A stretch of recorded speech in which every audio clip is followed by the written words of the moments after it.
Hi there, it's Sam from Pootles.co.uk. Thank you very much for joining me today. Today's project is this one. It's a lidded box using the new beautiful Abigail Rose suite. It is absolutely stunning. The papers are divine. They're mostly the neutrals with just a little hint of pink. A hint of pink in there, but it's just stunning. And look at the little die cut shapes, beautiful. So I'm going to show you how to make it. Now, I've been very sensible and very organised, and I've cut my designer series paper to size, but I have also cut my little die cut pieces, mostly because they are so super teeny tiny.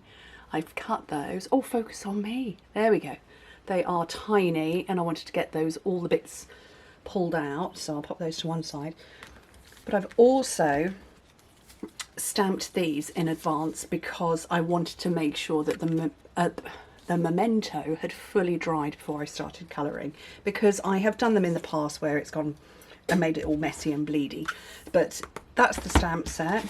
These are the dies. They're all over the place, but yeah, detailed ones are just gorgeous.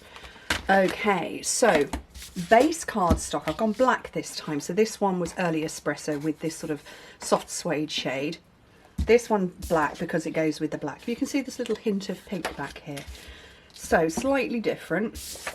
This needs to be 8 by 11 inches, and this one is 6 by 9. So that's 20 by 27.5 centimetres, and this one's 15 by 22.5.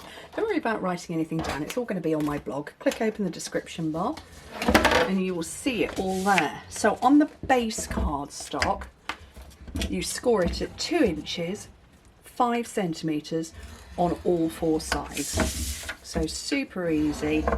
Oh, good job that bit's getting hidden. 2 inches, 5 centimetres on all sides. With the paper that's going to be the lid, this is 1 inch on all 4 sides, but it's actually a hair of a whisper less than an inch. So it's like 15/16. And I find if I just move my paper a tiny little bit away from the edge of my scoring tool, God, that was a stilted sentence. If I move my paper away from the edge of the scoring tool, it gets me that tiny little whisper under 1 inch.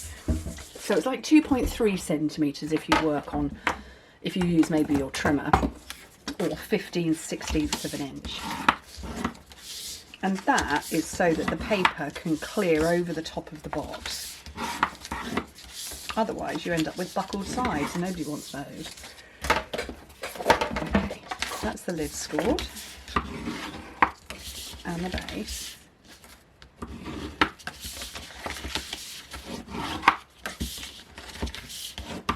And what I'm going to do is I'm going to cut the base and then repeat it on the lid, but you'll see easier. So you cut straight on the rectangle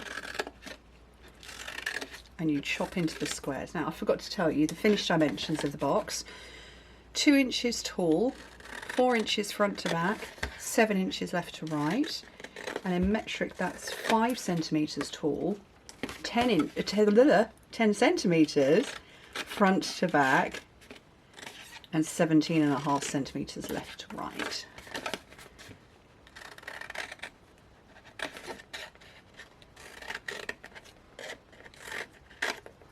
Okay,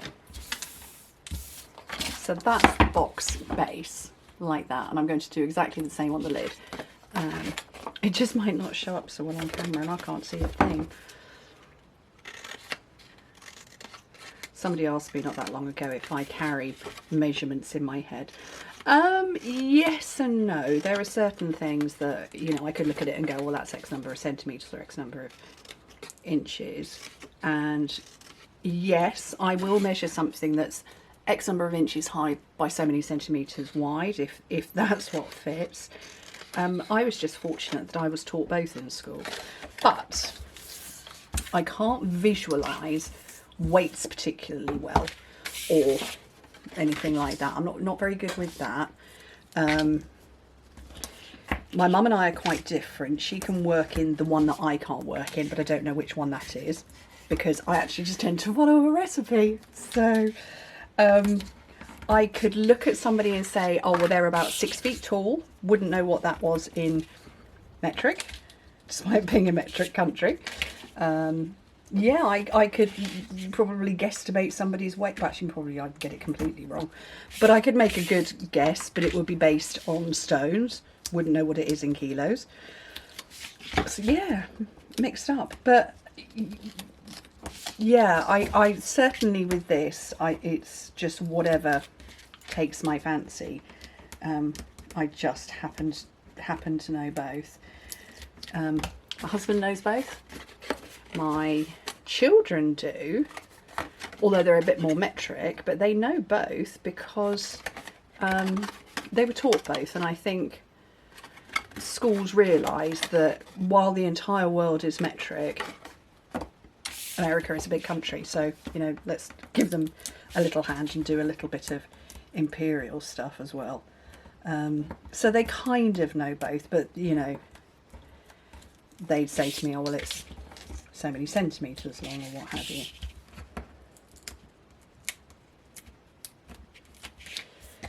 Okay, so I put glue on and I just wrapped round.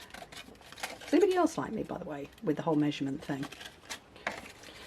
Yeah, so I've gone all the way around and that's now my lid done. And that's just going to sit over the top nicely. Now, I have got rich razzleberry here. No idea what colour I'm going to colour these yet. What colour's this one? This is, oh, that's cherry cobbler. No, that wasn't the colour I was after. I was kind of thinking flirty flamingo might be fun. I did a little flirty flamingo here with some petal pink. What colour have I got over here? What's this one? Light polished pink. Maybe. Let's just, you know, try. So,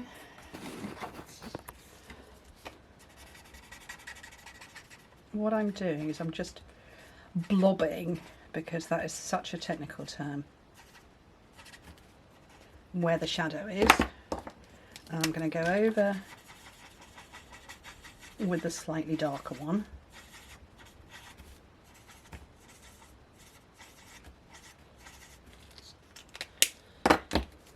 And I come in again with the light. And I'm going quite quickly because I want that ink to move. I want the base ink to move, I should say. And by going quickly, I can get it to move faster, or move better. It doesn't dry out, but it does dry out. It does eventually dry out. So I want to catch the ink before it's got to that stage. And then, if necessary, come back in with the dark.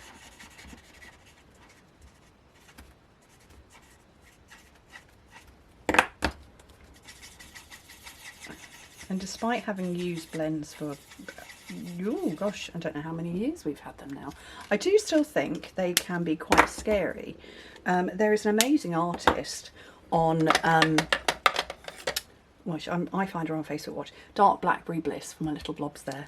I find her on Facebook Watch, and you know, she probably has a YouTube channel, but she does this incredible stuff with Copics, don't know how you say it.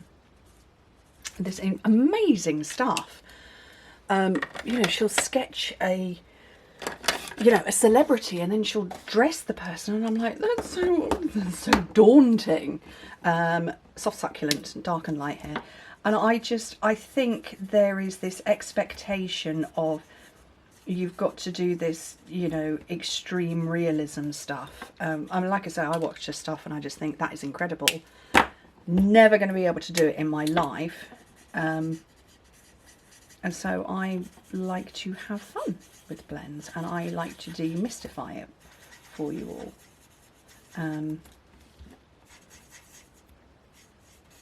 Particularly for those of you who are newer to it than not.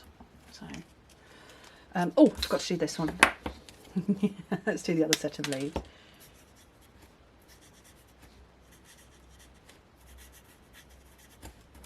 And all I'm doing is I'm just putting some dark at the bottom, as you can see, and then blending it out.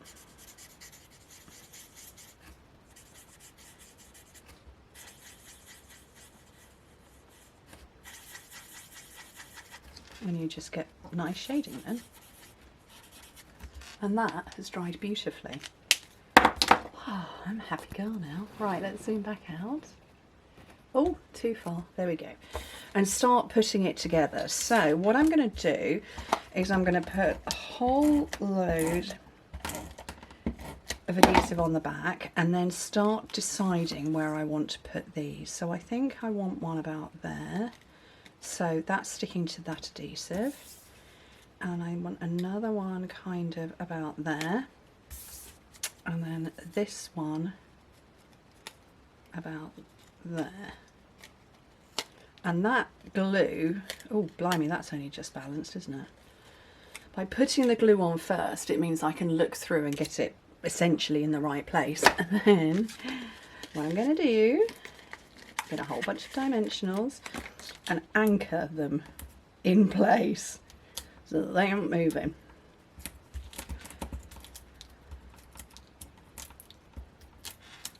I haven't put any ribbon on. Putting ribbon on might be useful. What colour am I going to go? Oh, polished pink. Was that polished pink I did before?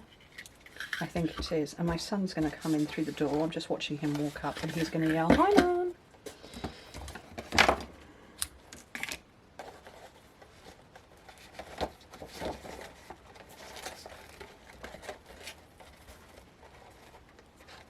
Oh, apparently he's not coming through the front door.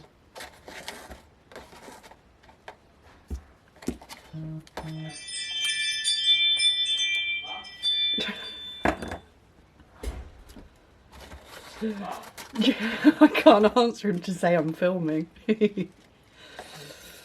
Right, and then that one on there, and that is really pretty, I think. Abigail Rose, just gorgeous. Thank you ever so much for joining me. Hope to speak to you soon. Bye.